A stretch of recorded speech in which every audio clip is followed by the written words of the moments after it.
question for you. This is what I found. So my grandpa started our business, Right. 1969. Okay, my mom's dad. Right. Now he passed away in 1987.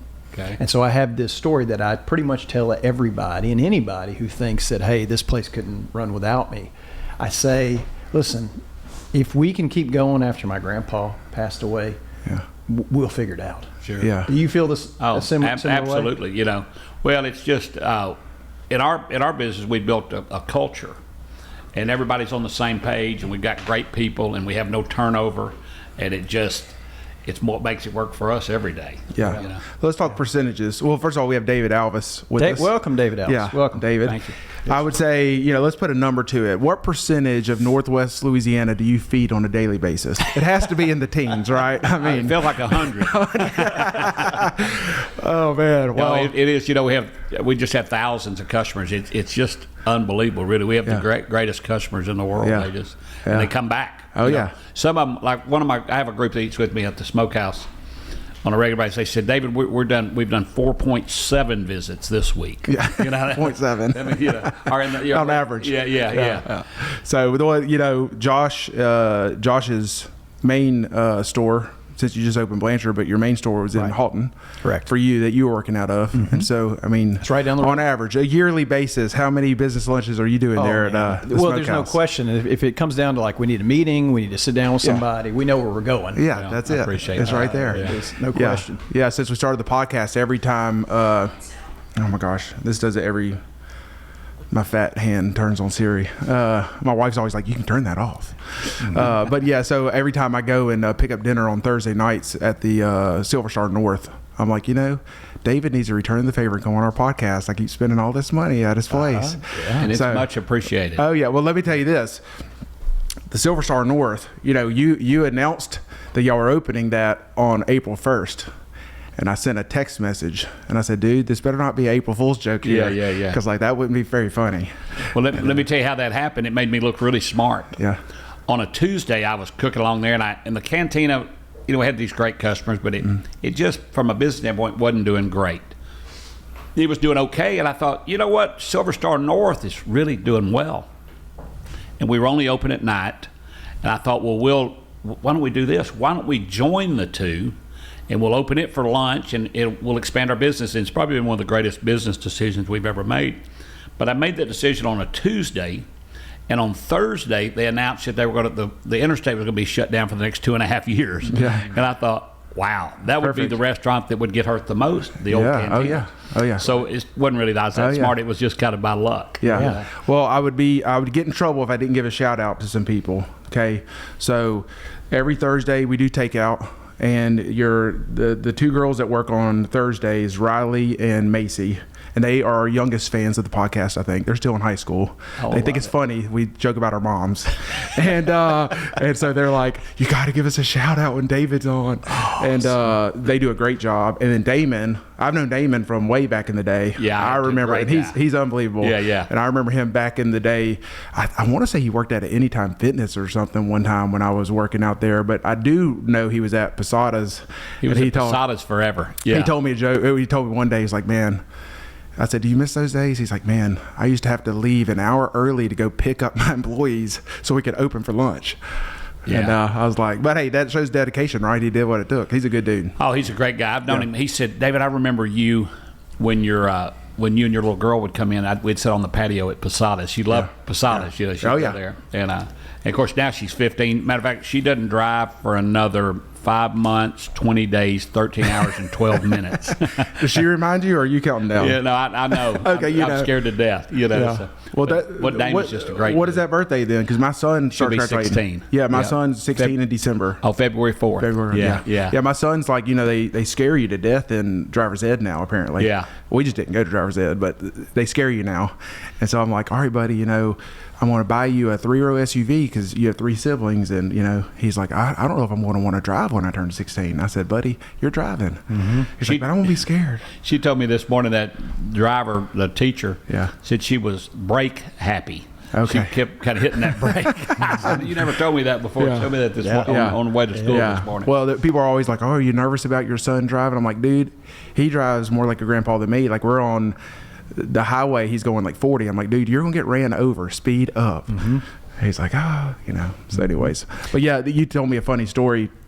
Speaking of your daughter, that because both of our kids go to Providence. Okay, yeah. And Cool. you said that you said the guy there one time. This is the story I remember you telling me one time. Is that you're the guy that was head of the board or whatever was calling you and be like, hey, when's your granddaughter going to come to school? Yeah. And you're like, Morans introduced me to him. Yeah, he was a guy from the base, an officer at the base, and he was the head of the parent association at the time. And he texted me, said, I'd really love for you to bring your granddaughter out for a tour. I said, well, we're not going to be making it out there. It's my daughter. That's great. Hey, look, the Air Force community might not have the most, Well, it wasn't his fault. I'm old and she's young. That is common mistake, I guess.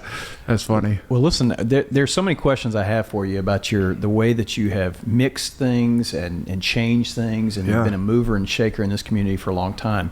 But I think we owe it, and I would love to hear it, for you to just start from the beginning. Yes. Like where this podcast is about local business owners. Yeah, absolutely. And so that's who we want to talk to. Yeah, if your story can help avoid a pitfall or give a lesson, that's what we're all about. Wow, and those pitfalls are everywhere. They are. They are. But no, it just really, I started in May 27th, 1997. Okay. I started my first restaurant, and I had it for 9 years. And I had Was a that business. Country Tavern? Yeah. And I had a business partner back then, and then we split up after 9 years, and I went out on my own, and it's been a fun ride. Now the Country Tavern, because I was watching a ZZ Top documentary, and they talked about how when they were recording one of their albums in Tyler, Texas, or somewhere, they went out there. They were stumped, and so they said, let's go to Country Tavern and get some barbecue. And so it's been around since the 50s or 60s in East Texas. The original one over there was 1939, I think. Okay. Yeah. So, in Tyler or somewhere? in between Kilgore, outside of Kilgore on the way to Tyler. That's what it was, yeah. Highway 31. Yeah. And so I didn't know that. But we Did started, you know that? I did So not. we started Silverstar in 2000. I'm gonna get it right here. 2005. Yeah. And on the original was on Benton Road. Yeah, I don't know if you guys remember that. We had a little small place on Benton Road, and we were there for a few years. We're out on Benton Road. It's called that Fish something now, but it was also Southfield Grill. Oh yeah. Yeah. Chicken fish. Yeah. I when I moved out, Southfield Grill moved I in. did not know that at all. That's when we moved. It was 2000. Golly, I opened. I've got my years mixed up, but I opened the smokehouse in 2011. The one out in Houghton, out towards Houghton. I was told that location on Benton Road always has a problem because of a liquor license because they're too close to that church or something. Yeah, they're next door to the church. It was kind of funny that particular church is a Jehovah's Witness church. And we visited with the preacher and he said, David, we don't mind you having liquor at all. Yeah. He said, but you the law says you can't do it. Yeah. Matter of fact, that Thrifty Liquor next to it, you had to be like 300 feet, away from a church, and it's their door to your door, and it's not as a crow flies, it's down the sidewalk. Yep. And if you'll look at that door at Thrifty, it's kind of turned to like a 45-degree turn. That gets them there extra. I think it's 306 feet. There you go. They That's turn smart. the door. That's smart. And so that was a Roland Toops thing. He was a really smart guy. Roland passed away a few months back. Was an incredible businessman that I learned a lot from. Yeah, So he's the thrifty guy. Yeah. Had a lot of people in my life that I learned a lot from. I just have a lot of mentors and people that I respect, and I ask them a few questions, but I watched what they do, what they did over the years, you know. And so how I built my business was all about customer service. I used to say, if you'd look in the dictionary under customer service, you'd see my picture, but nobody knows what a dictionary is. I said, now you have to Google it. Then you'll see my picture. But, yeah. So now your place, the smokehouse, is that what you call it, the smokehouse out there? It's pretty big. Yeah. So how do you go from the small place on Benton and grow that big? I mean, you had to take some risk, right? And we did. We grew over the years. Yeah, it was quite a adventure for sure.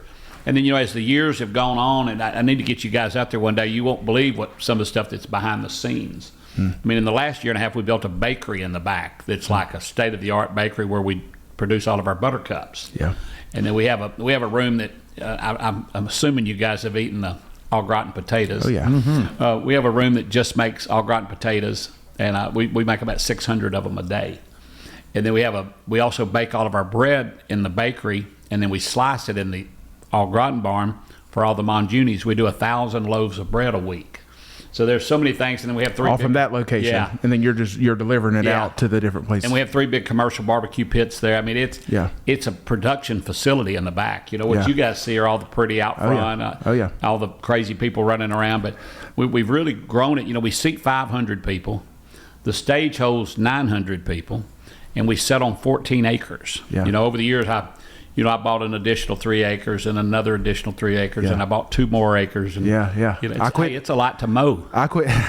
I quit trying to even park in the parking lot. I just Yeah. pull up on the gravel. I'm like, Yeah. it's not even worth it getting stuck in there. Yeah, it's But, been a lot of fun for sure. Yeah. So we go usually on a Thursday night, and this is why it's great with the multiple menus, because I have multiple kids and they all have multiple palates, if you will, right? We very rarely can find a restaurant that we all agree on, but having the multiple menus, you know, my son gets Mexican food every time, I get a steak. So now I'd lived in Benton, close to Layton, Yep. quite a while ago, but I've since have moved to Grand Cane. So you weren't out there in that moment. Now Okay. you did put a store close to our new store in Blanchard. So we had That's right. Yeah. Now that concept is different than this concept, That's right. right? It's Silverstar Express and Monjuni's. Monjuni's. Right. Yeah. And, you know, guys, I used to go by those. You'd pass by like a Taco Bell and Oh, yeah, KFC. Oh, yeah. I'd say that's the weirdest thing I've ever seen. What do people think? I mean, Yeah. that makes no sense to me. Yeah. And then as one day I woke up and it was really the cantina that Yeah. did it. I said, wow, what if we just blended the menus? And well, how you going to do that? I said, well, we'll just make one side Silverstar and one side Yeah. cantina. Yeah. And that's probably been the greatest thing we've ever done. So we combined Monjuni's and Silverstar in Texarkana.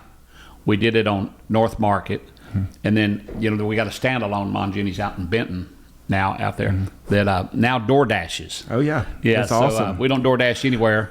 Well, and nobody DoorDashes to us. The only place that delivers in Benton was Pizza Hut. Now we got Monjuni's. Yeah. But, hey, they're quick. The Monjuni, that standalone, We can turn that. It's we can quick. turn that food out so fast. it's so quick. I mean, we can turn it out within really 2 or 3 minutes. Yeah. In most cases. Yeah. When you order it. We first ordered there, it was like, you know, your entree comes with 3 pieces of toast.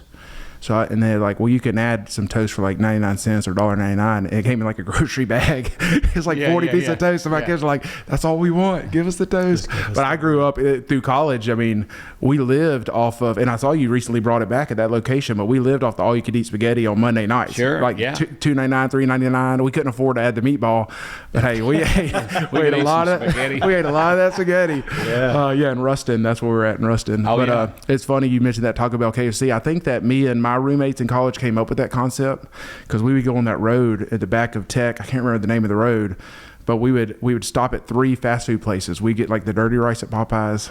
We get like a hamburger at Griff's. We go to Burger King, get the fries. Yeah, that was our go-to. I love it. So now that obviously has been a great idea, but I mean, outside of just necessity, was there anything else that made you think, you know, this might work? You know, I don't know. My mind kind of works kind of in crazy ways sometimes, and I just dreamed it up one day, and it really, I wasn't thinking about the KFC, Taco Bell, or you know, whatever it was, but it's just, it was combining that restaurant, and because I really thought I would move, you know, really it wasn't necessity, but I just thought, you know, we're working hard, we're doing all this work, and the cantina, as good as the food was, the location, even though there's a lot of traffic there's not a lot of people stopping. You know, everything's going north, and I said, and I just one day dreamed up, what if we just combine the menus? Yeah. And of course, there again made me look smart. You know, it's better to be lucky than smart. You know. Yeah. You know? Yes. So let's talk about Monjuni's. Okay, so Monjuni's has been around since Probably like 30 years. 30 years. Okay. Yeah, 'Cause I remember, when I was a kid or middle school. So it was family owned. And so what I remember, and tell me, you just kind of fill in the gaps. There was 3 locations, but they split. Like the family sold it, or somehow it was 3 different owners, right? But there were 2 original owners, Okay. and then they split up many years ago. Okay. And then so the original Louisiana was owned by one of the original owners.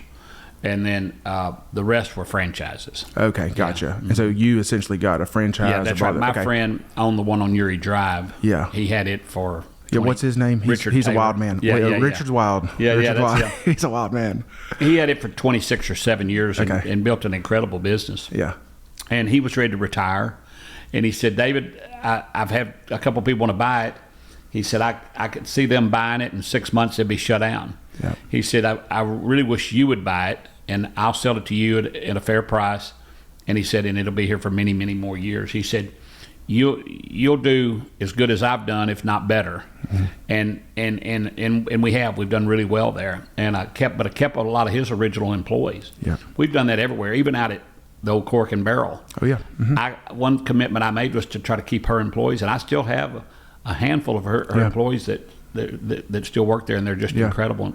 Incredible.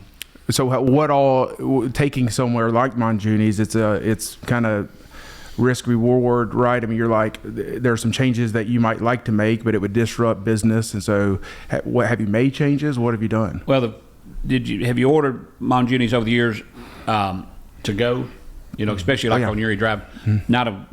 Not knocking my buddy because he did an incredible job, and but immediately we changed the to-go packaging. From the styrofoam. Styrofoam to the nice. Immediately we did that. I think probably day one. Yeah. And everybody loves that. It was a styrofoam pack, and it was shrink wrapped. Yeah. And the sauce wouldn't dump out in the car. Sure. And so anyway, we went to and ours is like even microwavable. Yeah, it's it snaps. You can eat because we give you a lot of food. Oh, it's a lot. And so it's easy to warm up later. So that was probably the biggest thing we did immediately. Yeah. And everybody's loved that. Yeah. So I had worked over the years in a couple different restaurants, and I had worked for a group that had some Italian restaurants that were a little more high-end, Italian, and then they had a steakhouse concept, both very successful. But, when you would talk to the owner, he was very happy to say that the Italian restaurant was a very profitable model. Do you find that, because obviously meat's got a lot of expense in it? It does. Does that balance also help the individual unit's performance, just bringing that in? And it does. Like out at my Silverstar Express out on North Market, there again we were doing fine. We weren't, setting the world on fire, but we've increased our business by 35%, but with an item that has much lower food cost. Yeah. Anytime you're dealing with steaks or meat or seafood, you're going to have a higher food cost. Really with Italian, you're hamburger meat and pasta, and at the end of the day, it is a lot cheaper food cost, kind of like Mexican food, Right. But that's been a factor in it for sure. Yeah. So then, I guess, how long were you open? You said 2005 you started the smokehouse. Is that what you said? That's right. And then when did the grill open? Grill opened in 2017. June of 2017. That was your first time to have a second location? Well, no, because if you remember, I had Silverstar Steakhouse. Okay, where was that at? Where the cantina was. Okay, and I do remember that. And it was originally called that. Texas Street Tavern. Mm-hmm. I do remember that. And I was upset when it shut down. It was pretty good. Quite honestly, I tied it. It was called Texas Street Tavern. That was to tie it at that time to Country Tavern. But after that, I changed it to Silverstar Steakhouse. I said, "Who are we? We're Silver." But then one day I was kicking along, and I thought, "How am I ever going to move Texas Street Steakhouse off of Texas Street?" So that's when we rebranded it to Silverstar Steakhouse. And quite honestly, that's what I moved. I took Silverstar Steakhouse and moved it to South Shreveport and changed it to Silverstar Grill, which is a fancy grill, got an E on the end. But really, a good friend of mine, Phil Barbary, that owns all the Superior restaurant. He's great. He said, "David, whatever you do," I was there for lunch with him one day, "whatever you do, don't call it steakhouse." He said, "Let me tell you, it's perception." He said, "Everybody thinks you go to a steakhouse for special occasions, anniversaries, birthdays, and all. So don't limit yourself by calling it steakhouse." So that's why I named it Silverstar Grill. And it's been a huge success for us there. But still has unbelievable steaks. Yeah, well, thank you. Yeah. Appreciate it. That's the only one I haven't tried. I used to love I used to love going to the one on. I forgot about that one. Kmart was still open. Oh yeah. Right. I remember going to that one and I liked it because I didn't have to wait as long, to get a good steak. But that's probably why you moved it. So you said the Kmart parking lot. Somebody said, "Oh yeah, y'all are in the Kmart parking lot," and we said, "No, we refer to that as ample parking." Ample parking. We had a really big parking lot. A really big parking lot. Really telling people we're in the Kmart parking lot. What are you doing with that building? Is it still there? We use it for special occasions, special events, Christmas parties. We hung on to the building. Matter of fact, right when I closed it down, I signed a new lease on it. We don't own that building. Yeah. Because I thought there's got to be something I'll put in there. So, and something new pops up every few days. That, well, what if we did this? Yeah. But we haven't done it yet. So for any ideas, send to you, right? Yeah. Okay. So any ideas? And we've had people want to lease it from me. Sure. We had a couple of concepts. We can use it as extra kitchen. We've got some really, really cool stuff. Like with buttercups, we have a great brand there, and we do cupcakes, and we're growing that into cupcakes and cakes now. And so stay tuned over the next. Yeah. We've got some really cool cakes coming out. Then we've got some really cool holiday cakes coming out. And then look out for January. We got something really cool coming under the buttercups. Okay. Yeah. So let's talk about that. So when you're acquiring these brands, because Buttercups was a local business, That's right? correct. Probably somebody just started it and we're doing she it. She started out of her kitchen in her apartment. Yeah, and then probably realized, hey, this is not worth.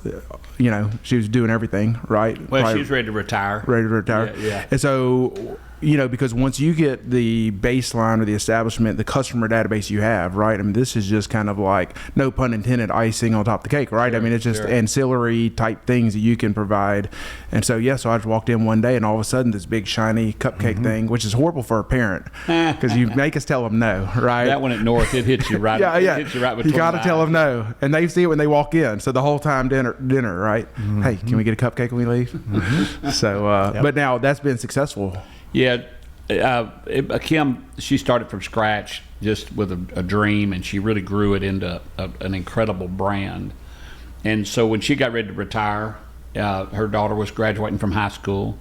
At that time she had a 2-year-old, and which is probably now 4, and now she has another baby.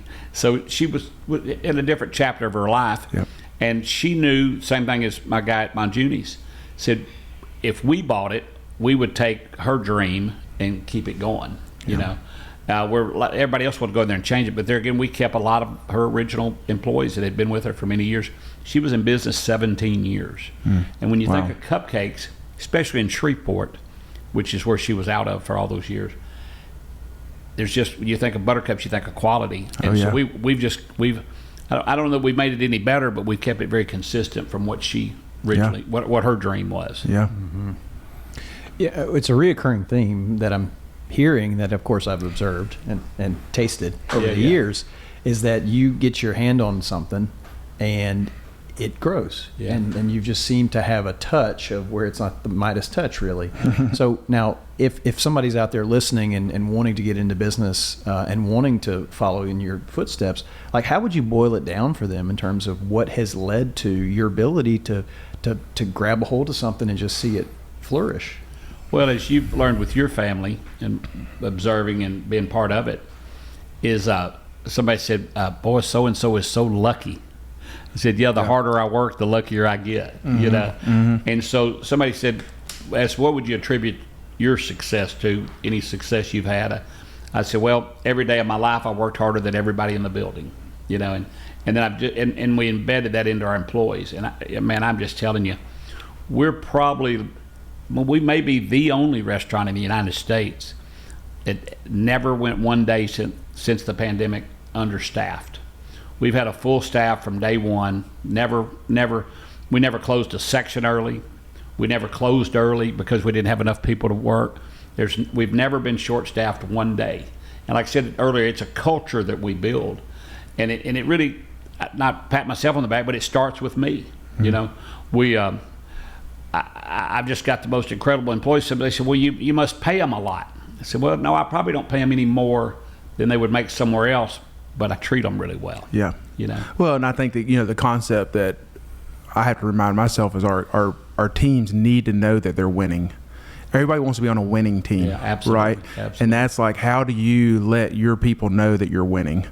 And sometimes that's difficult, you know. They don't see the big picture. They're just a little cog in the wheel. And how are you as a leader putting that in front of them, you know?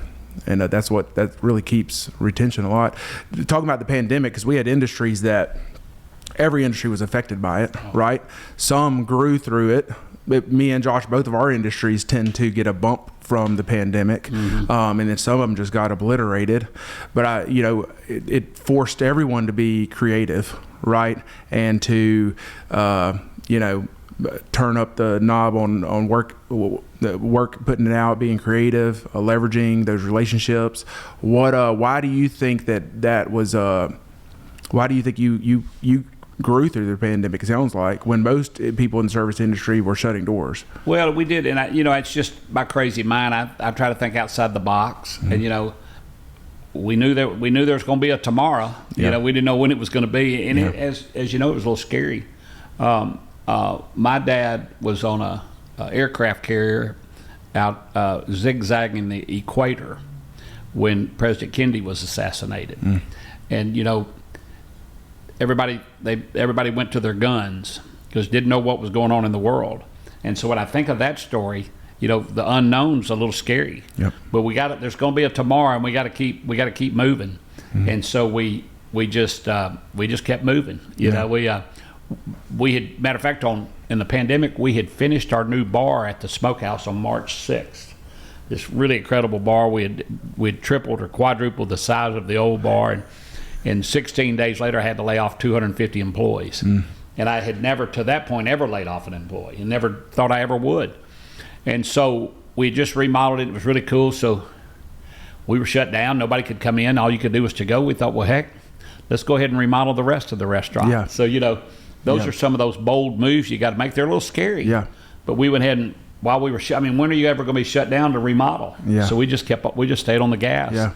And then when it came time to start bringing our employees back, we just started bringing them back, and they were all ready to come back. Yeah. And I do remember the first, I think I actually had COVID, and I went and got food from your place. Oh, yeah. I'm like, we're stuck at home. I'm like, this is miserable. I'm like, I want Silverstar. I can't taste it or smell it, but I want some Silverstar. Yeah. And we walk in, but you had set up a to-go counter, right? Yeah. You had knocked down a wall, because last time I was in there, it was that narrow area, and That's you right. just knocked down the whole thing. Because it was too narrow. Yeah. Yeah. And it was just come in, Yeah, and you always had a well-oiled machine pretty quick, and it was just kind of, you get your to-go order, and you just walked up to the counter and take it and leave.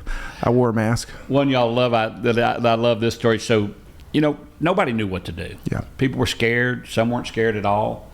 So the main entrance to Silverstar Smokehouse, when you walked in there, everybody had on a mask. Down on the bar entrance where you come in, nobody had on a mask.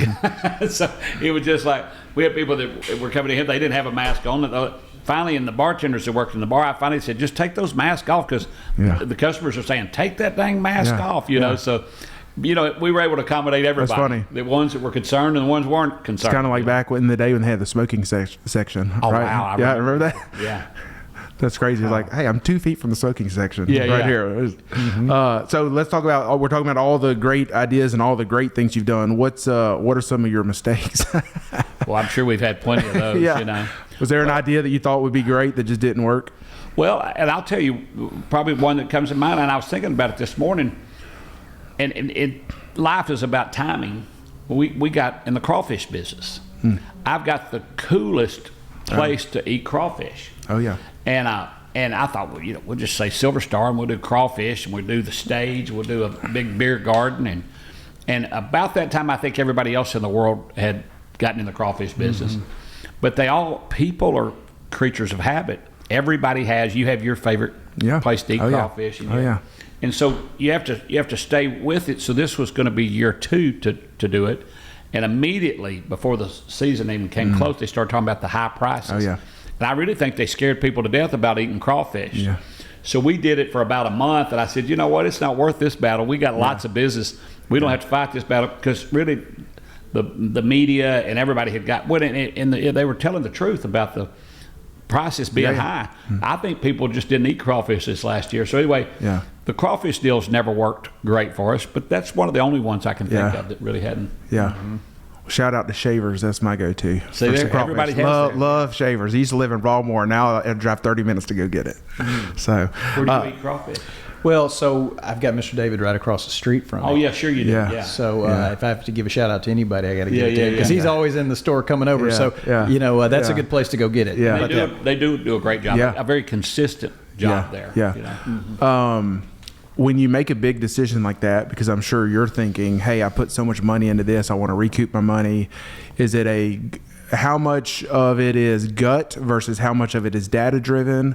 Do you have people that you're consulting with, or is it just In my world, it's all gut. it's all gut?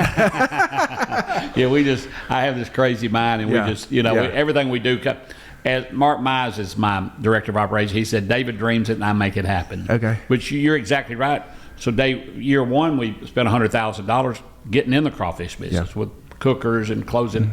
And I thought, well, we got this. We only have that expense this year. The second year, our expense was zero. So here we go. And then, like I said, it just was not a great crawfish year this year. Yeah, it wasn't. And we'll probably do it again, but we'll try to find. Well, a the way. venue. You're right about the venue. The venue is great. I can imagine, having some Zydeco music playing out there on the stage, absolutely. having some crawfish. Yeah. We've been to some shows there. Oh, we have? Better than Ezra. How does the is that a on a business model, is doing the shows making you profit, or is that just to get people in the doors? It does really well. But you almost nailed it there. So dealing with people in the music industry is challenging. I'm sure we've done. Well, Josh is a former touring musician. That's right. So, They're just different, like the agencies. Right. And all Oh, yeah. Well, no, you got to tell them they can do it. I said, no, they're not going to tell me how I'm going to do anything. Here's what y'all got to understand. I don't care if we ever do another show ever. Yeah. I'm in the restaurant business. Yeah. If we're going to be just fine if we never do another show. So early on, they would try to tell us how we were going to do things, and we just never bought into that. So, but over the years, we paid them when they came. They loved that. Oh, yeah. And it just worked out good. So it is an addition to what we do. And in my crazy mind, as we talked about, I always said, so we bring in you just said better than Ezra. So we've got 90s country out there. Yep. We've got new country. Yep. We've got Texas A lot country. of Texas, red dirt. We've got some rock Better and than roll. Ezra, yep. I had Ted Nugent one Oh time. yeah. Oh yeah. And so, but it doesn't matter if we have 200 people or 900 people. There's a percentage of those people that have never been to our restaurant. If it was Ted Nugent and I had 900 people there, maybe 700 of them have never been there. But maybe they came there and ate. They loved the show. They left there going, man, that was a good time and what a cool place.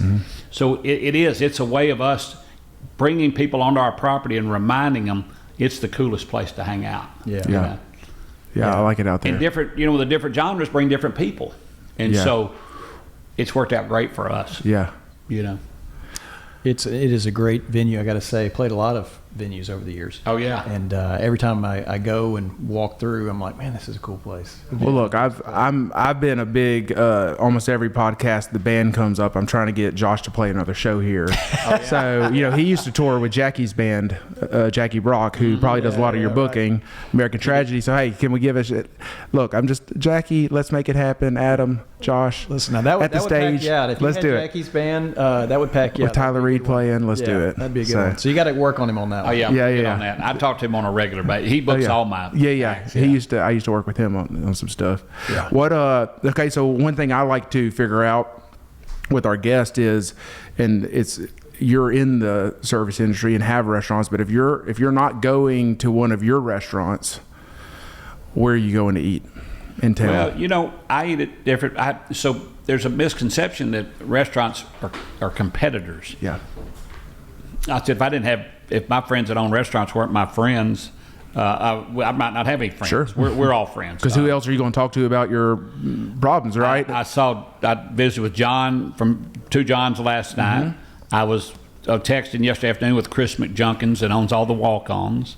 I was the morning before Monday morning. I was texting back with Phil Barbery that owns all the Superior. We're meeting up.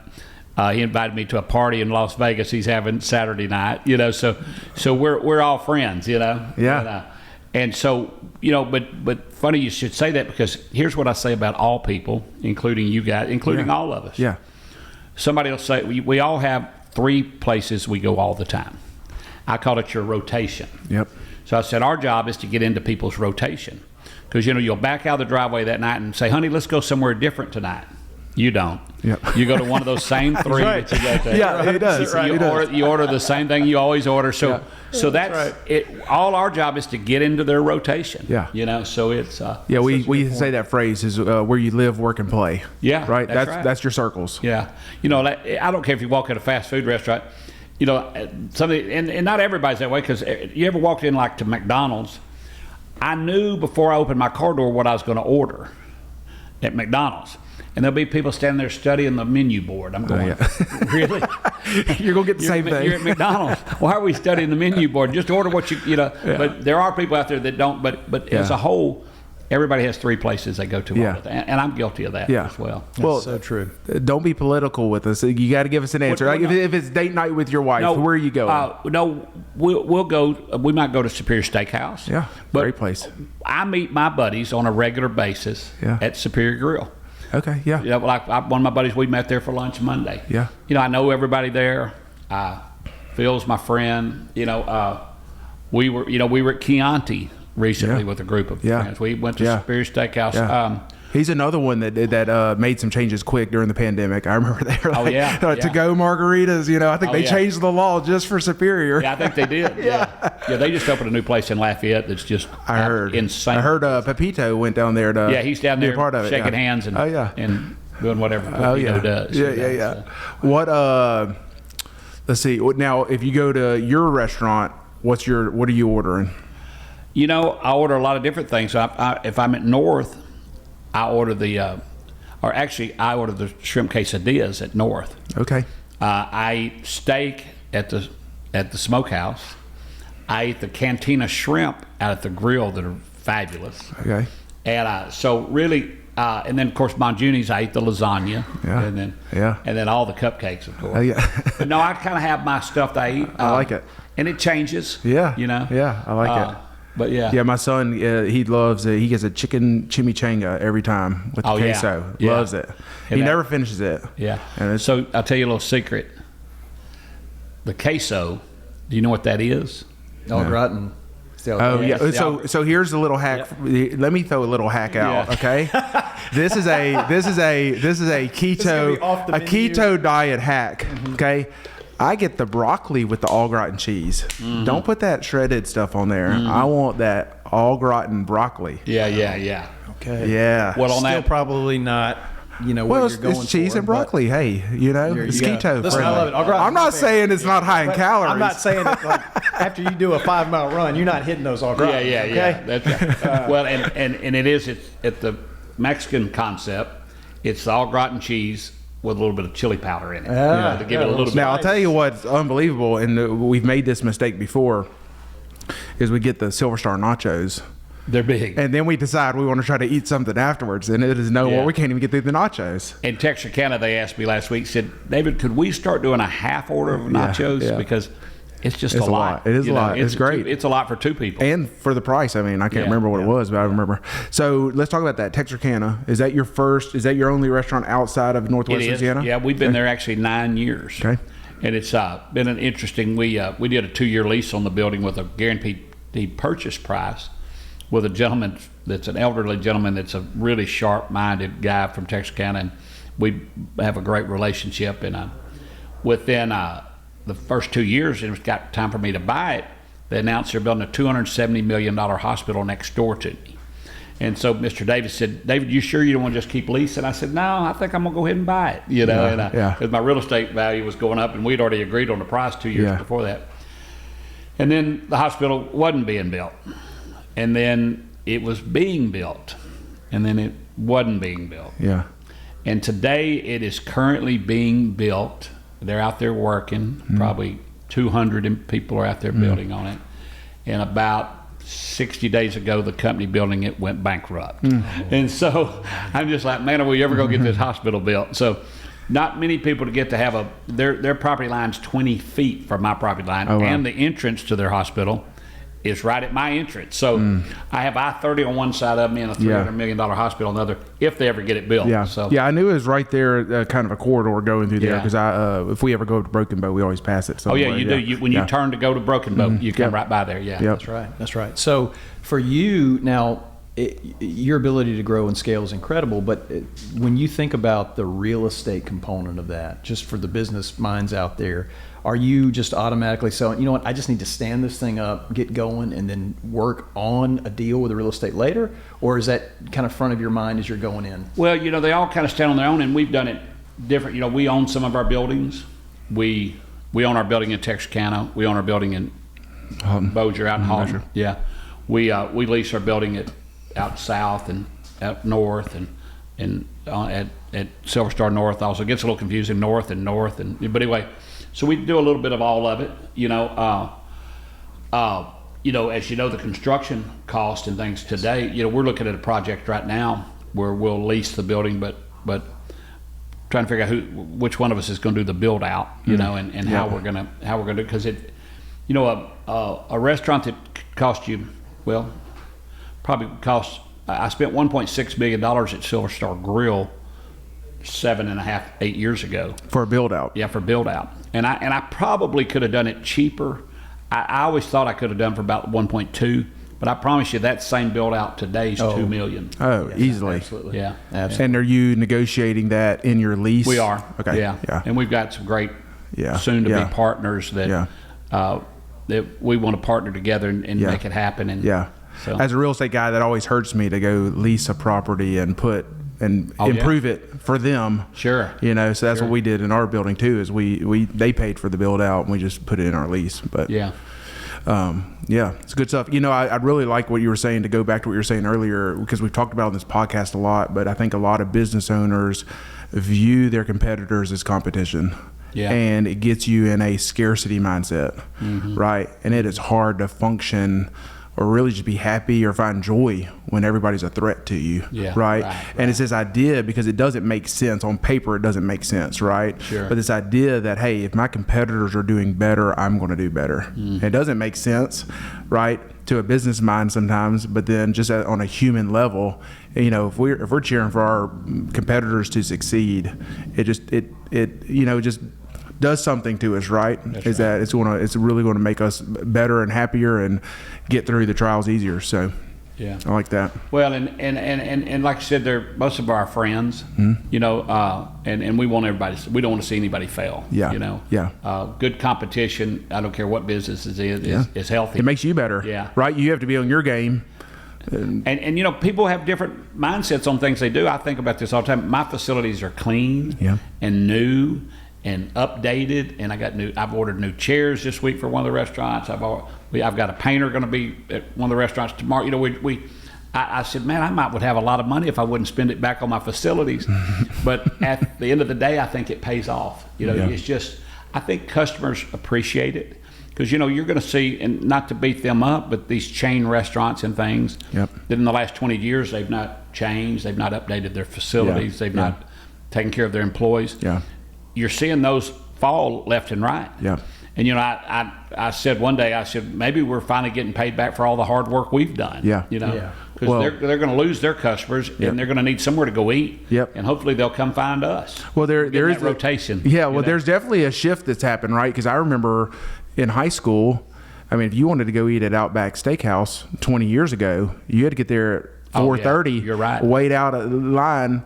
Now you can go to any of those chain restaurants and never have to wait. Now you're going to wait at the table for your food, but you're not. Oh, wow. Exactly. But and it's crazy. So there has been this shift of a more local, hyper local. Because you've got the decision-making apparatus, which might be in Ohio, and they're not thinking about what it's like for people in Bossier. They're looking at a spreadsheet too, right? That's exactly right. And so you are here, and you're looking at the restaurant going, you know what? I need to fix that. I want to fix that. And that goes into your core values too, right? You're not making your decision based off of data. You're based off of what you see. No one wants to go to a dirty restaurant. I've spent very little time over the last 27 years looking at data. We just make it happen. And I think it pays off in the long run. From a business standpoint, it might not make a lot of sense, some of the crazy stuff I do. But I sleep well at night thinking about how everything's running, Yeah. that my facilities are clean. You know, it's Yeah. just, and it's a mindset. I've got some employees that are, just mind-boggling how hard they work to clean. Yeah. I mean, they keep everything. It's just the way of life around our. Like we just have to. Yeah. We have to keep everything clean. Yeah. And One of the books we always refer to because it's been very impactful for us, especially me and you are probably similar in that we see big picture, big vision, and we are typically horrible business owners or horrible managers, right? Mm-hmm. And I didn't understand that, but this book really brought a lot to light. It's called E-Myth, the entrepreneurial myth. But his model is every successful business has 3 roles independently functioning.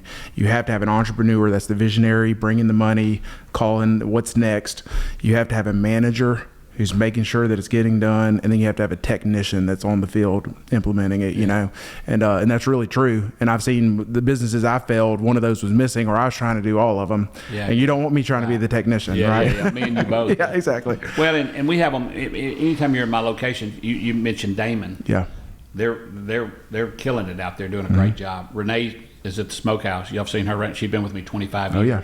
Brian and Sherry are out at the grill, and they're the workingest 2 humans ever. And all my locations. I've got Abby up north. Then Monjuni's on Uri Drive. Todd has been behind that counter for 18 years, and he watches everything from behind that counter, and he makes it happen. I've got these incredible people, and that's how we're able to look into the future. We know with our nucleus that we have, we can just build, and we all think alike. Yep. I don't know if everybody thinks like I do, but they know how I think. Yep. And it just huge. It kind of works. Yeah. We've got some conservative things that we make decisions on, but then we got some wide open things. Yeah. And well, if you can ever get a team member to care about your stuff and your money and your vision as much as you do, you pay them whatever it takes to keep them, right? Because it's invaluable. Well, right. Well, to unpack that a little bit more, so obviously you're a very encouraging and persevering individual. I can tell just talking to you here. Yeah. But as far as taking care of those employees and the key employees, do you do anything that you would say is unique or special to? I'm there for whatever they need, the good and the bad. And I could give you a million stories. Somebody said, I thought you were in the restaurant business. I didn't know you were in the car repair business, the student loan business. Just there's maternity leave. That's always the big one, right? It's thousands and thousands of stories that one of my goals every day is get up every day and try to make a difference in the world. Yeah. And most of that has to do with my family or my employees. And there's just never a day. I haven't looked at my phone in the last 30, 45 minutes, but I promise you there's somebody out there needing something this morning, other than the guy that set the alarm off out at the ranch. Yeah. He needed me because the sheriff's department showed up. There you go. How many overall, if you just put a rough number on employees that you're employing? I've got over 500. Over 500. Yeah. And yeah, that's a lot. Yeah. I mean, that can be weighty, right? Yeah, do you ever wake up and just kind of, because we talk about accountability, but when you're at that size, I mean, your accountability is there are 500 people depending on me to wake up every day. And you're right, 500 people and their families. Their families, that depend on. But I say that a lot. I over the years I said it a lot. I couldn't be a general manager of a chain restaurant. Yeah. Because you'd wake up every morning and go, oh my gosh, how many people are not going to show up for work? Yeah. When I wake up in the morning, I know everybody's coming to work. Oh yeah. Yeah. And it doesn't even cross my mind. I mean, everybody's coming to work. They're going to be there, and it's just. Yeah. And it's been that, or I wouldn't be able to do what I do. Sure. It's just, it's why I'm able to do what I do. I know everybody's coming to work, and are we going to have some challenges? Is everybody not going to be in a great mood, or having a bad day, or having something going on? Yeah, that happens. Certainly. Oh yeah. But we work through that, and I don't have. I had a guy that left me about 8 or 9 months ago that has just come back, and he texted me. He said he had it on his mind. His heart's been heavy. He had a job. He was making good money. There was no family. He said in so many words, I've got to say this in capital letters. I just want to come home. Yeah. You know, so. Yeah. We, one of the concepts that we've mentioned before that really sticks with me is this, it's from a book called Sticky Teams, but it says, when you start a business, you're the track star, you do it all, right? You're running the race, you're doing the jump, you're doing it all. Yeah. Then you grow, and he uses this analogy, now you become golfing buddies. And, right. you're hanging out, you're shoulder to shoulder. Well, eventually you turn into a basketball team where you have a coach, and you have players, but they're multi-skilled. They could play center, they could play wherever. He said, but then you get to a football team, and you have multiple coaches, very skilled, like this is what you do, players. So thinking of that, because I just think of 500, you have people all over the place. Yeah.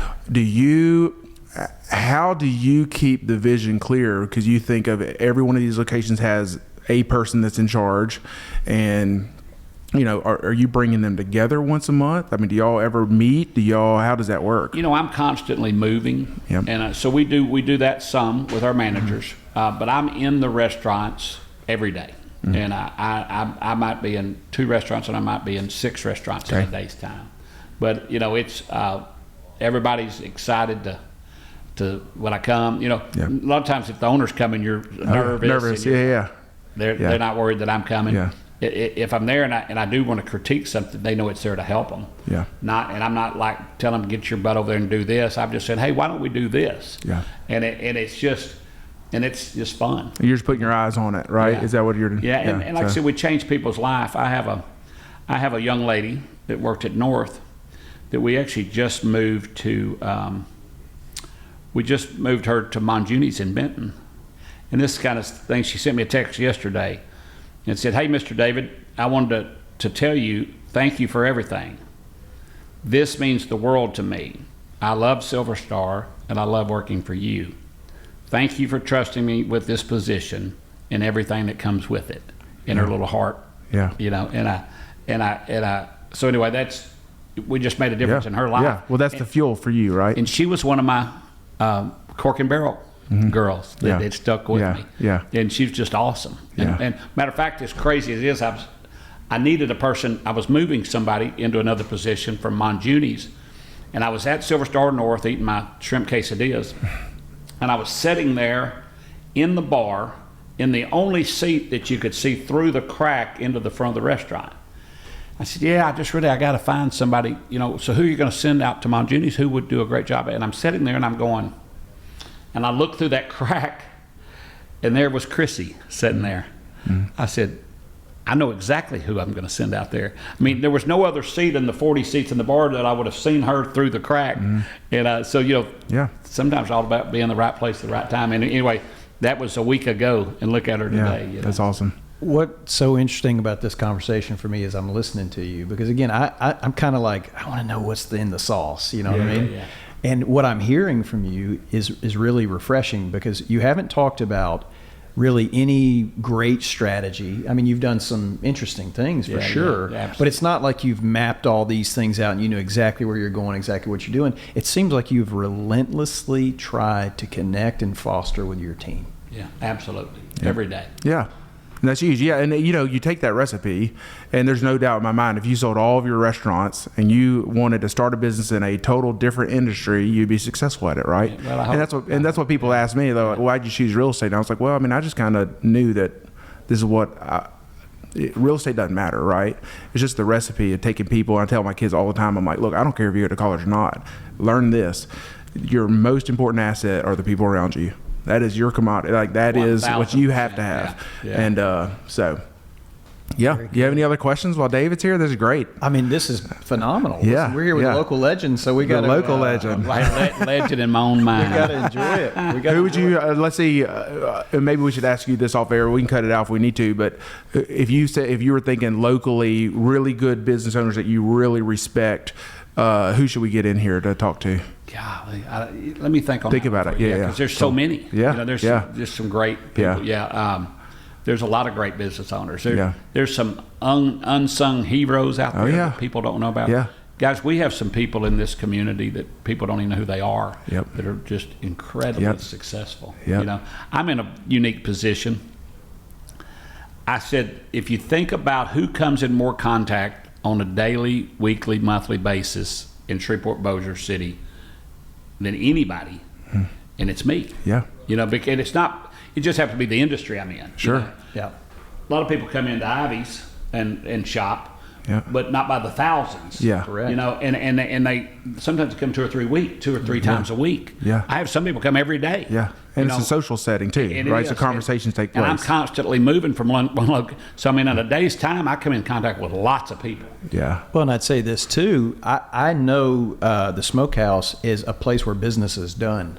Yeah. So when I go in, I look over and I see Company X sitting with Right. their customers, Right. or somebody sitting with a vendor, or just I see all this business being done at lunch. Yeah. And I know for you that you're kind of all in the middle of it, right? And you're right, and I know them all. You know, and they over the years said there's more oil and gas deals done at Silverstar Smokehouse than maybe any place in the country. Yeah, You know? yeah. I'd agree. There's a lot of deals done, Yeah. and a lot of deals did, a lot of relationships expanded. Yeah, Like I yeah. said with you, and then you know I had a guy that owns an electric company the other day. Matter of fact, I'll tell you a funny one about that conversation. Owns an electric company, and then I was talking to him about a guy that has a wholesale electric company, and then and across the room was their competitor sitting over there. You know, I mean, it's just so you'll love that. So Tim Wilhite from Wilhite Electric, Yep. family-owned business for many years. I was visiting with him, sitting there in the restaurant one day, and he was waiting on some guys to get there. And it was the new director of the regional airport. I'm not sure of his name, but he was coming in and to meet Tim with Mark Crawford. Y'all know Mark? Yep. And so they walked in and said, "Well, David, I'm so glad you're here. He introduced him. I said, "Oh, nice to meet you." He said, "We were just in the parking lot, and it was so busy." And he said, "Boy, the guy that owns this place must be really, really rich." And I looked at Tim Wilhite, and he looked at me, and Tim said, "Well, he's got a lot of revenue." We don't know how much of it made to the bottom line. We've talked about that too. Is that everybody sees us and they're like, "Oh, well, they're just loaded." Oh, right? yeah, They just have yeah, all the money. I'm like, well, actually, all my money has gone back into this business. Yeah, right. A lot of revenue. No, You know, a lot of revenue. That was a great line. That is a right? great line. Yeah. That's Yeah, amazing. coming I from a true kind of business owner. hesitated, and I looked at him. He looked at me. You know.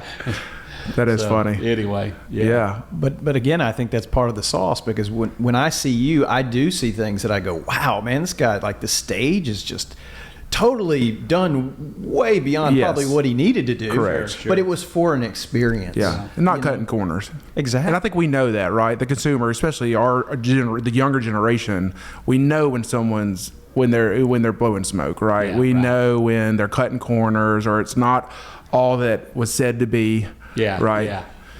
Well, one other funny story. I grew up in East Texas. You know, in Texas, everything's bigger and better and fancier and flashier, and that's just kind of how I've lived my life a little bit, just kind of fun.